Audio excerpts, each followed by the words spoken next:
Howrah station থেকে শিশু অপহরণের ঘটনায় হাওড়া রেল পুলিশের হাতে গ্রেপ্তার মূল পাচারকারী মহিলা। যদিও এখনো পর্যন্ত উদ্ধার করা যায়নি শিশুকে, আজ ধৃত মহিলাকে হাওড়া আদালতে তোলা হয়।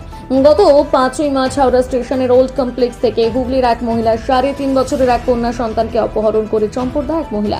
জানা গিয়েছে ওই মহিলা দক্ষিণ 24 পরগনার লক্ষ্মীকান্তপুরের স্বামীর কাছে যাওয়ার আগে 7 বছরের এক মেয়ে এবং 3.5 বছরের অন্য একটি মেয়েকে নিয়ে হাওড়া স্টেশনে অপেক্ষা করছিলেন। সারা রাত জেগে থাকার পর সকালের দিকে একটু ঝিমিয়ে পড়লে মহিলা ছোট মেয়েটিকে নিয়ে চম্পট দেয়। ঘটনা তদন্ত শুরু করেছে হাওড়া রেল পুলিশ।